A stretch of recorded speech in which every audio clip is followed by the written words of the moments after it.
विष्णु भगवान की जय हो। पाप मोचनी एकादशी व्रत गाथा आप जरूर सुने। कृष्णा भगवान कहते हैं कि पाप मोचनी एकादशी व्रत करने में जितना फल मिलता है उतना उनकी गाथा सुनने में फल मिलता है। बाजिन को पुत्र मिलती है, निर्धन को धन मिलती है, कोरिया को काया मिलती है। इस एकादशी व्रत करने से और उनकी गाथा सुनने से सारे पाप मोच जाता है। धर्म युधिष्ठिर कहने लगे कि महाराज, आपने फागुनी शुक्ला एकादशी का महत्म्य बताया, अब कृपा करके यह बताइए कि चैत्र कृष्णा एकादशी का क्या नाम है, इसमें कौन से देवता की पूजा की जाती है और इसकी विधान क्या है। कृष्णा भगवान कहने लगे कि हे राजन, यही प्रश्न एक समय राजा मंधाता ने लोमस ऋषि से किया था और जो कुछ उन्होंने उत्तर दिया था सो वही मैं तुम्हें कहता हूँ। लोमस ऋषि कहने लगे कि राजन, इस एकादशी का नाम पाप मोचनी एकादशी है। अब मैं इसकी गाथा कहता हूँ, सुनो।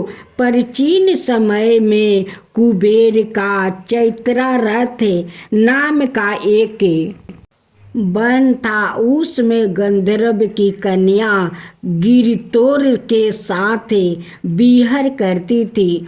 वहाँ अनेक प्रकार के पुष्प खिल रहे थे। उसी वन में अनेक ऋषि तपस्या करते थे।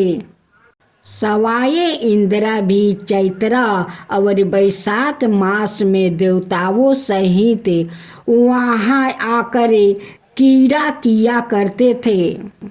वही अपने आश्रम में मेधावी नाम के एक ऋषि भी तपस्या में लीन थे। वो शिव के भक्त थे। एक समय मंजू घोष नाम की अप्सरा ने उनको मोहित करने के विचार किया। ओ ऋषि के भय के मारे समीप नहीं गई, वरन दूर बैठकर बीना पर मधुर गीत गाने लगी। उस समय कामदेव भी मेधावी ऋषि को जीतने की चेष्टा की। उन्होंने उस सुंदर अप्सरा के भू को, धनुष कटाक्ष को, डोरी से नेत्रों को, धनुष की लचक कुंचों को कुरी बनाकर मंजू घोष को सेनापति बनाया। उस समय मेधावी ऋषि भी युवा और हष्ट पुष्ट थे, साथ ही योग पवित्र और दंड धारण किए हुए ब्रह्म तेज से युक्त थे।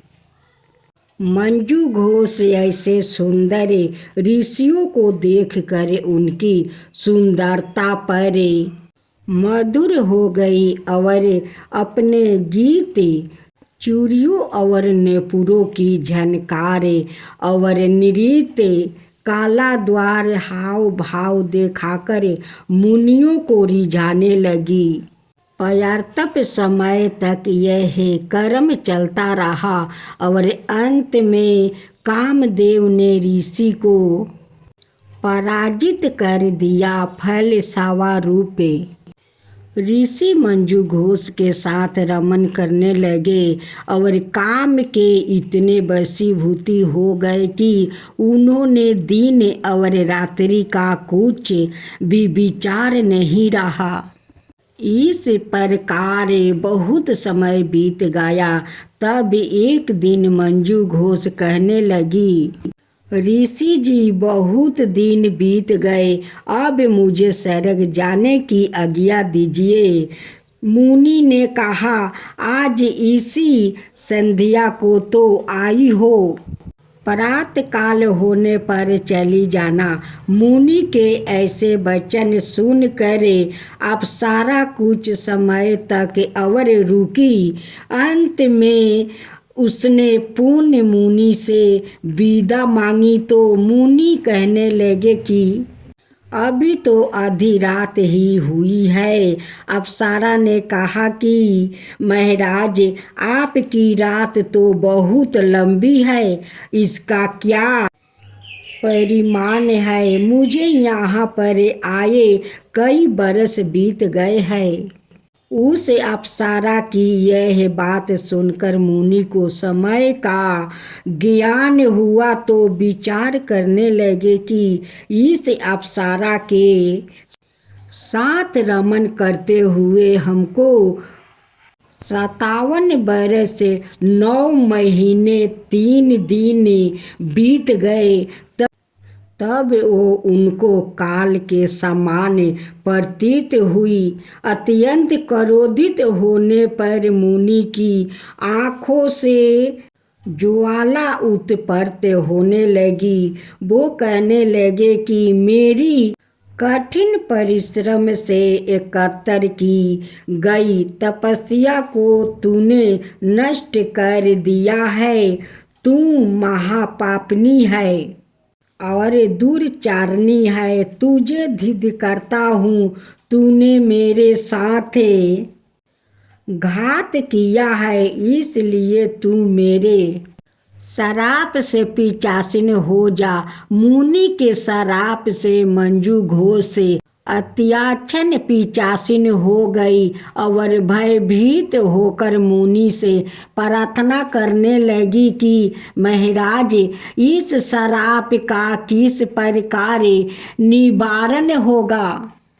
अप्सरा के ऐसे दीन वचन सुनकर मुनि बोले, हे दुष्ट, यद्यपि तूने मेरा बहुत अनष्ट किया है, परंतु फिर से भी मैंने तुझे शराप से छूटने का उपाय बतलाता हूँ। चैत्र मास के कृष्णा पक्ष की एकादशी का नाम पाप मोचनी है और यह सब प्रकार के पापों का नाश करने वाली है। उसका व्रत करने से पिशाच योनि से मुक्त हो जाएगी। ऐसा कहकर मेधावी ऋषि अपने पिता च्यवन ऋषि के आश्रम में चले गए। मेधावी को देख कर च्यवन ऋषि कहने लगे कि आर्य पुत्रा, तूने ऐसा क्या किया जिससे तेरा सारा पुण्य छीन हो गया? मेधावी कहने लगे कि पिताजी, मैंने अप्सरा के साथ रमन करने घोर पाप किया है। अब आप इस पाप से छूटने का परियाचित मुझे बतलाइए।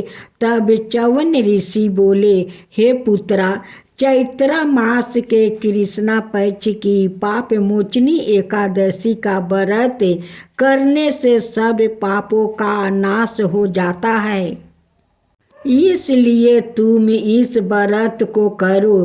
पिता की आज्ञा पाकर मेधावी ऋषि ने भी इस व्रत को किया, जिससे उनके सब पाप नष्ट हो गया और वो पवित्रा हो गई। उधर मंजू घोष भी व्रत के प्रभाव से पिशाच योनि से छूट कर दिव्या देह धारण करके स्वर्ग को चली गई।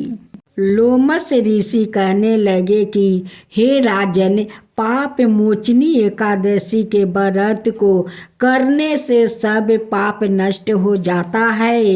इस गाथा को पढ़ने या सुनने से हजारों गौदान का फल प्राप्त होता है और व्रत से ब्रह्म हत्या, गर्भपात, बाल हत्या, सुरापान, स्त्री से परसंग आदि सब पाप नष्ट हो जाते हैं। माँ लक्ष्मी की जय हो, माँ लक्ष्मी की जय हो। माँ लक्ष्मी की व्रत पूजा विधि। सबसे पहले एक चौकी पर माँ लक्ष्मी और भगवान गणेश की मूर्ति की स्थापना करे। ध्यान रखे कि मूर्ति का मुख पूर्व या पश्चिम दिशा में रखे। इसके बाद थोड़ा सा चावल डालकर लक्ष्मी जी के पास कलश की स्थापना करे। कलश के ऊपर एक नारियल में कपड़ा बांध कर रखे। इसके बाद गणेश जी के और चावल की 16 डेरिया बनाए या 16 मातृका की प्रतीक है। 9 ग्रह और 16 मृतका के बीच अवस्थित का चिन्ह बनाए। साथ ही 11 दीपक, खील, बतासे, मिठाई, वस्तु, आभूषण, चंदन का लेप, सुंदर कुमकुम, सुपारी, पान, फूल, दूभा, चावल, लवंग, इलायची, केसर, कपूर, हल्दी, दूब, अगरबत्ती। इसके बाद विधि विधान के साथ पूजन करे। सबसे पहले गाथा का पाठ करे। अंत में भगवान गणेश और माँ लक्ष्मी की आरती करे। एक गांव में एक ब्राह्मणी रहती थी। वो दिन प्रतिदिन भगवान विष्णु की आराधना करती थी। भगवान विष्णु उसकी भक्ति से बहुत प्रसन्न हुए और उन्हें अपनी प्रिया भक्त को दर्शन दिया। साथ ही ब्राह्मणी ने कहा कि तुमने जो वरदान मांगना है तुम मांग सकते हो। जब ब्राह्मणी ने इच्छा जाहिर करते हुए कहा कि वो चाहती है कि उसके घर में माँ लक्ष्मी का वास हो जाए। इसके बाद भगवान विष्णु ने उस ब्राह्मणी को अपने घर में माँ लक्ष्मी को बुलाने की तरीका बताया। भगवान विष्णु ने बताया कि तुम्हारे घर में कुछ ही दूरी पर जो मंदिर है वहाँ एक स्त्री आती है और वहाँ आकर उपले थापती है, तो तुम्हें उसे अपने घर आने का निमंत्रण देना होगा। वही माँ लक्ष्मी है। ब्राह्मणी ने भगवान विष्णु के कहे अनुसार ही किया। ब्राह्मणी ने उस स्त्री को अपने घर आने का निमंत्रण दिया। तब माँ लक्ष्मी ने उस ब्राह्मणी से कहा कि वो 16 दिन के लिए माँ लक्ष्मी की पूजा करे। माँ लक्ष्मी के कहे अनुसार ब्राह्मणी ने 16 दिन तक माँ लक्ष्मी की उपासना की। माँ लक्ष्मी ने फिर उस ब्राह्मणी को आशीर्वाद दिया और उसके घर में निवास किया। तभी से जो व्याकृत चैत्र महीने के माँ लक्ष्मी की इन 16 दिन तक उपासना करता है, माँ लक्ष्मी उसे प्रसन्न होकर उसे सुख समृद्धि का आशीर्वाद देती है। ओम जय लक्ष्मी माता मैया, जय लक्ष्मी माता, तुमको निस दिन सेवते हरि विष्णु दाता। ओम लक्ष्मी माता उमा राम ब्राह्मणी, तुम ही हो जग माता। सूर्य चंद्रमान धावते नारद ऋषि गाता। ओम जय लक्ष्मी माता। दुर्गा रूप निरंजनी, सुखी सनपति दाता। जो कोई तुमको धावते ऋषि रिधि सिद्धि धन पाता। ओम जय लक्ष्मी माता। तुम्हें पाताल निवासनी तुम्हें ही सुविदाता करम प्रभाव प्रकाशनी भाव निधि की ताराता ओम जय लक्ष्मी माता जिस घर में तुम रहती सब सद्गुण आता सब संभव हो जाता मन नहीं घबराता ओम जय लक्ष्मी माता तुम बिना ज्ञान ना हो बेबस्तर ना कोई पाता खाने पाने का भाव है सब तुमसे ही आता ओम जय लक्ष्मी माता सुबह गुने मंदिर सुंदर सिरोधानी जाता रतन चतुर्दर्शन तुम बिना कोई नहीं पाता ओम जय लक्ष्मी माता श्री लक्ष्मी जी की आरती जो कोई जन गाता उरे आनंद समाता पाप उतर जाता ओम जय लक्ष्मी माता मैया जय लक्ष्मी माता। आज शुक्रवार का दिन प्रदोष व्रत कथा सुने। विष्णु भगवान की जय हो, विष्णु भगवान की जय हो। एक नगर में 3 मित्र रहा करते थे। एक छात्री राजकुमार, एक ब्राह्मण कुमार और तीसरा धनी पुत्र राजकुमार। और ब्राह्मण कुमार विवाहित थे।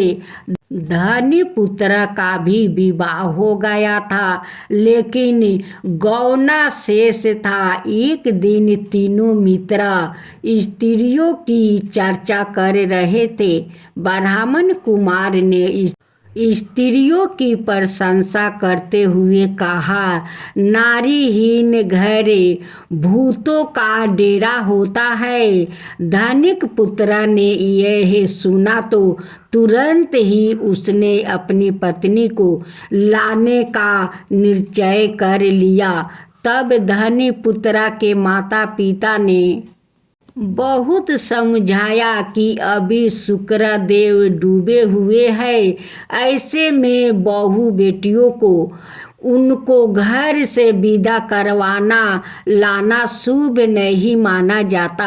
लेकिन धनी पुत्र ने एक नहीं सुनी और ससुराल में पहुंच गया। ससुराल में भी उसे मनाने की कोशिश की गई, लेकिन वो जिद पर अड़ा रहा और कन्या के माता पिता को उनकी विदाई करनी पड़ी। विदाई का बाद पति पत्नी शहर से निकल ही रहे थे कि बैलगाड़ी का पहिया निकल गया और बैल की टांग टूट गई। दोनों को चोट लगी, लेकिन फिर भी वो चलते रहे। कुछ दूर जाने पर उनका पाला डाकुओं से पारा, जो उनका धन लूट कर ले गया। दोनों घर पहुँचे। वहाँ धनिक पुत्र को सांप ने डांस लिया और उसके पिता ने वैद्य को बुलाया तो वैद्य ने बताया कि वो 3 दिन में मर जाएगा। जब ब्राह्मण कुमार को यह खबर मिली तो वो धनिक पुत्र के घर पहुंचा और उसके माता पिता को शुक्र प्रदोष व्रत करने की सलाह दी और कहा कि इसे पत्नी सहित वापस ससुराल भेज दो। धनिक ने ब्राह्मण कुमार की बात मानी और ससुराल पहुंच गया, जहाँ उसकी हालत ठीक होती गई। यानी शुक्र प्रदोष के महात्म्य से सभी घोर कष्ट दूर हो गया। इस दिन कथा सुनने अथवा सुनाए और कथा समाप्त के बाद हवन समग्रही मिलाकर 11 या 21 या 108 बार ओम ह्रीं क्लीं नमः शिवाय स्वाहा, ओम ह्रीं क्लीं नमः शिवाय स्वाहा मंत्र से आहुति दे। उसके बाद शिव जी की आरती और प्रसाद वितरित करे। उसके बाद भोजन करे। कहा जाता है कि शुक्रवार को प्रदोष व्रत सौभाग्य और दाम्पत्य जीवन में सुख समृद्धि भर देते हैं। यही कारण है कि आज के प्रदोष व्रत का काफी खास माना जा रहा है। शुक्रवार का दिन पड़ने वाले इस प्रदोष व्रत से सुख समृद्धि मिलती है। एक तुलसी माता की खूब सुंदर कथा सुने। कथा बहुत पुरानी है। किसी गांव में एक पति पत्नी रहा करते थे, लेकिन दोनों बहुत गरीब थे। पति का नाम रंगू था, पत्नी के नाम सुगना। दोनों पति पत्नी मिलकर अपना खेत में सब्जी का बीज तो गाड़ देते, गाछ भी निकल जाता, लेकिन उस गाछ में ना कद्दू पकड़ता, ना लौकी पकड़ता, ना भिंडी पकड़ता, ना बैगन पकड़ता, कुछ नहीं पकड़ते। और उसी आसपास के खेत में बहुत सारा लौकी, कद्दू, भिंडी, बैगन से खेत लद जाता, लेकिन रंगू का खेत में कुछ नहीं पकड़ता। रंगू बहुत दुखित हो जाता। रंगू बहुत गरीब था। और सुगना माँ तुलसी का बहुत बड़ा भक्त थी। वो माँ तुलसी का श्रद्धा भक्ति से वो पूजा पाठ किया करती। रंगू अपना खेत का हालत देख कर आता तो वो अपना पत्नी से कहता कि सुगना, सभी का खेत में इतना लौकी से लेकर भिंडी, बैगन सारे खेत लद जाता है, लेकिन हम लोग इतना मेहनत करते हैं, फिर भी हम लोग का उस पेड़ में एक भी फल नहीं पकड़ता है।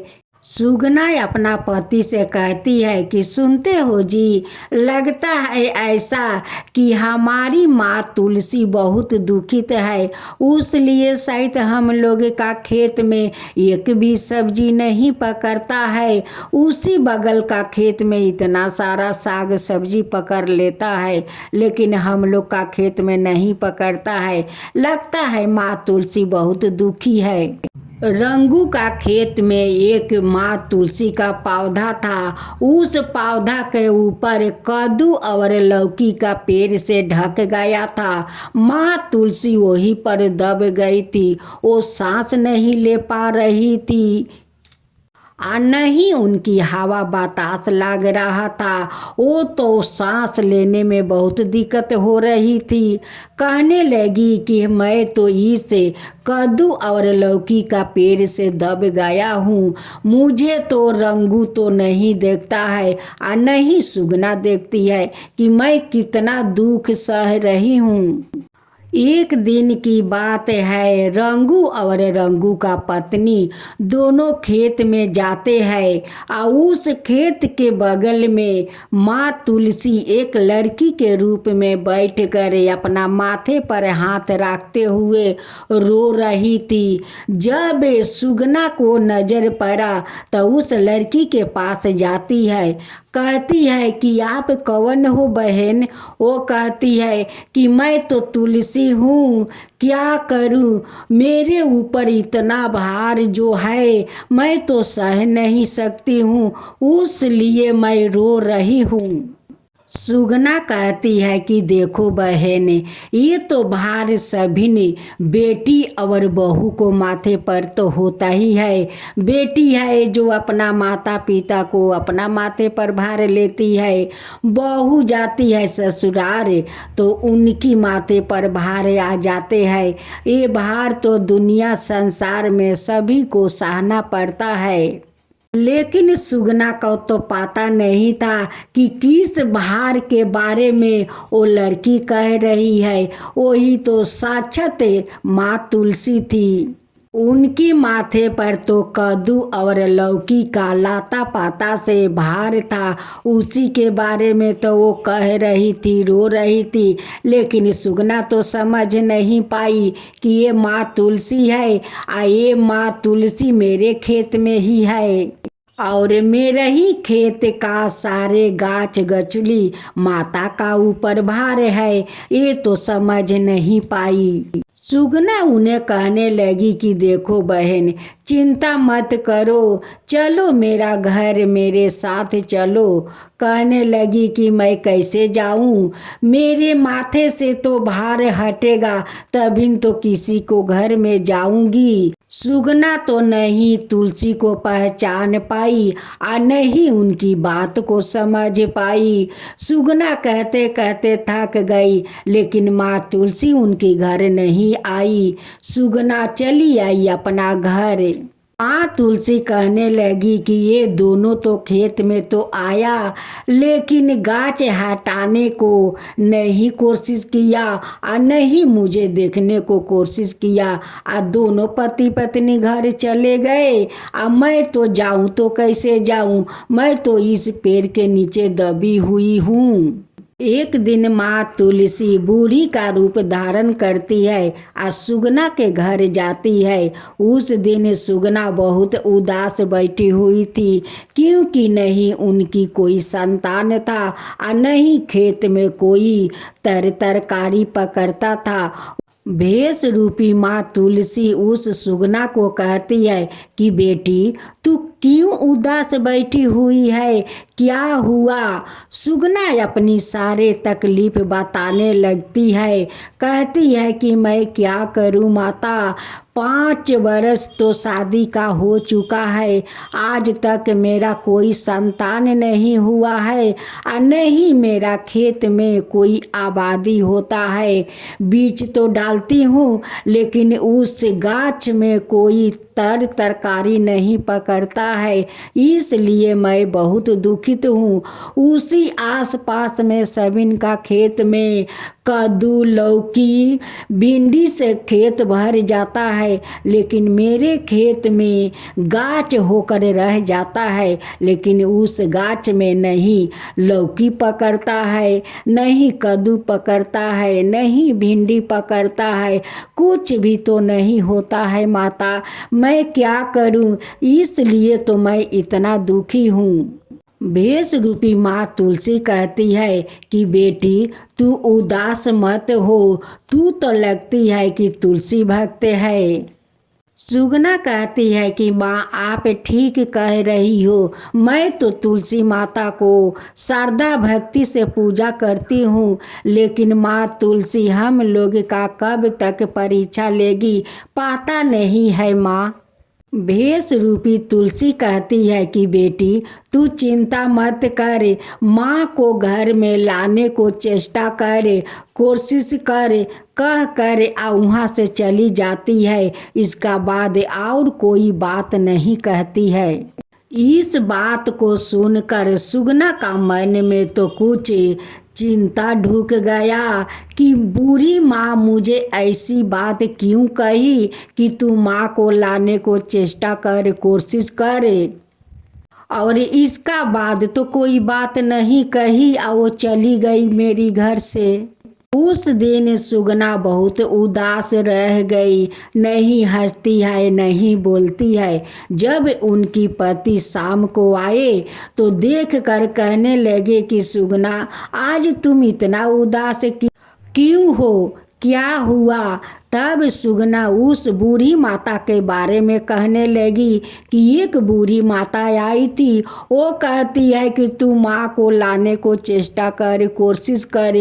बताइए इस बात को मैं क्या समझूं, इसी बात को लेकर मैं सोच रही हूँ। इस बात को नहीं उनकी पत्नी समझ पाई और नहीं उनकी पति, कोई समझ नहीं पाया। माँ तुलसी का तो ये इशारा था कि मैं तेरे खेत में लौकी और कद्दू से दबी हुई हूँ, तू जाकर खेत में देखे आ कोशिश कर मुझे लाने को। यही तो वो समझा कर चली गई। तुलसी सुगना का सपना में दर्शन देती है और गुस्से होकर बोलती है कि क्या रे, तेरा खेत में मैं इतना तकलीफ कर रही हूँ, मेरे ऊपर तेरा लौकी कद्दू का बोझ से दबा हूँ, आ तुझे दिख नहीं रहा है। तू खेत में गई, मुझसे मिली, मैं अपना तकलीफ बताया कि मैं कैसे जाऊँ तेरे घर, मेरे माथ पर जो इतना बोझ है, मैं कैसे किसी को घर में जाऊं। तू इस बात को नहीं समझी। सुगना सपने में चौंक कर उठती है, हाथ जोड़कर कहती है कि माता आप कौन हो। तुलसी कहती है कि मैं तो तुलसी हूँ, मैं तेरे खेत में तेरे लौकी और कद्दू के गाछ से दब गया हूँ। नहीं मुझे हवा बतास लगता है, नहीं मैं सांस ले पा रही हूँ। जब तक तू मुझे उस खेत में से नहीं लाएगी, तेरे खेत में कुछ नहीं होगा और नहीं तेरा संतान होगा। माँ तो बहुत गुस्सा हो गई थी। उस गुस्से में वो बोल रही थी, जिस समय वो सपना देख रही थी उस समय तो सुबह हो गया था। जब सुगना का आँख खुला, वो दौड़ी दौड़ी अपना पति को लेकर खेत में जाती है और कहती है कि मेरी माँ इस खेत में दबी है, वो बहुत तकलीफ में है, उनकी माथ पर बहुत भार बोझ है, वो बोझ सहन नहीं कर पा रही है। चलो हम लोग उस माँ को खोजते हैं। खोज कर माँ को ले आते हैं। वो माँ बोली थी सपने में कि तू लाने को घर में माँ को कोशिश करे। अब चलिए हम लोग माँ को खोज कर लाते हैं घर में। अब तो गंगू और सुगना दोनों खेत में जाकर सारे गाछ उठा उठा कर देखते हैं। देखते देखते देखता है कि एक कोने में जहाँ बहुत सारा गाछ था वहीं पर माँ तुलसी दबी हुई है। रंगू कहने लगा अपना पत्नी से कि सुगना देखो देखो, यहाँ पर माँ तुलसी का पौधा है, इसीलिए तो माँ तुम्हें सपना में गुस्सा हुई थी। सुगना आकर सारे कद्दू और लौकी का गाछ उखाड़ के फेंक देती है। वहाँ पर माथा टेक कर माँ तुलसी से माफ़ी मांगती है कि माँ मुझे तो पता नहीं था कि आप इस खेत में है और इस गाछ से दबे हुए है। आप यही तो भार के बात बता रही थी, लेकिन मैं नहीं समझ पाई माँ, मैं तो मूर्ख हूँ, अज्ञानी हूँ, मैं नहीं समझा। आप घर भी जाकर बोली थी माँ कि माँ को लाने को कोशिश करो, फिर भी मैं नहीं समझा माँ, मैं मूर्ख हूँ, अज्ञानी हूँ, मुझे क्षमा करो माँ, क्षमा करो। सुगना माँ तुलसी का श्रद्धा भक्ति से घर ले आती है, उनकी तुलसी का चौरा बनाती है और उसी में बैठा कर माँ तुलसी को पूजा करने लगती है। सुगना का श्रद्धा भक्ति देखकर माँ प्रसन्न हो जाती है। उनकी खेत में तो बहुत सारा लौकी कद्दू भिंडी बैगन से खेत लद जाता है और सुगना भी माँ बन जाती है। जब 2 दिन के बाद रंगू अपना खेत में जाता है, देखता है कि इतना सारा कद्दू लौकी बैगन भिंडी, बाप रे, इतना खेत में हो गया है, ये तो माँ तुलसी का चमत्कार हो गया। माँ तुलसी जो मेरे खेत में इतना दुख सह रही थी, इसी दुख के कारण तो मेरे खेत में फल नहीं पकड़ता था और नहीं मेरे पत्नी माँ बनती थी। अब तो माँ शायद लगता है कि वो पसंद है, उसी लिए तो मेरे खेत में इतना सब्जी लद गया है, मेरे पत्नी भी माँ बन गई है। रंगू और उनकी पत्नी दोनों बहुत खुश थे। रंगू कहने लगा कि देखो सुगना, आज से मैं भी तुलसी माता का पूजा करूंगी। हम दोनों मिलकर माँ तुलसी का श्रद्धा भक्ति से पूजा करेंगे। गंगू कहने लगा अपना पत्नी से कि देखो, काल सारे सब्जी तोड़कर बाजार में बेचूंगा। आज जितना पैसा होगा काल हम लोग माँ तुलसी का धाम धूम से पूजा करेंगे। अपना अड़ोस पड़ोस को लोग को भोजन भी करवाएंगे, दान पुण्य भी करेंगे। काल हम लोग धाम धूम से माँ तुलसी का पूजा करेंगे। गंगू अपना खेत का सब्जी तोड़कर बाजार में बेचता है। सारा फल मूंग से लेकर सारे पूजा का समग्र ही आनता है। माँ तुलसी का धाम धूम से पूजा करता है। अड़ोस पड़ोस के लोग को भोजन करवाता है। ब्राह्मण विष्णु को दान देता है कि आज माँ तुलसी हमारा घर में इतना सारा जो खुशियाँ दी है, ये खुशियाँ तो मैं बिटोर नहीं पा रहा हूँ।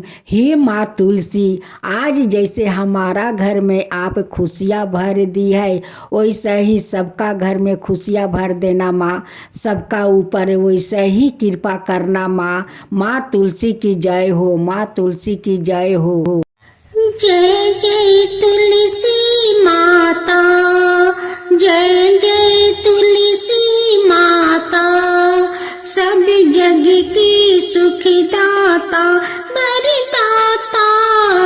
जय जय तुलसी माता, जय जय तुलसी माता, सब योग के ऊपर सब रोग के ऊपर रुज से रक्षा करके भाव तराता। जय तुलसी माता, रुज से रक्षा करके भाव तराता। जय तुलसी माता।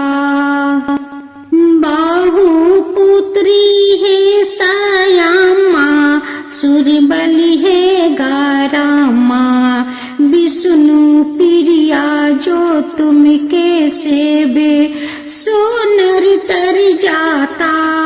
जय जय जय तुलसी माता, जय जय जय तुलसी माता। हरि कैसे सभी राजते, त्रिभुवन से हो बनती थी। पतिति जनों की तारानी तुम्हें हो भी खाता। जय जय तुलसी माता, जय जय तुलसी माता। लेकर जन्म बिजन में आई दिव्या भवन में, मानव लोगी तुम्हीं से सुख सनपति पाता। मानव लोग तुम्हीं से सुख सनपति पाता। जय जय तुलसी माता, जय जय तुलसी माता।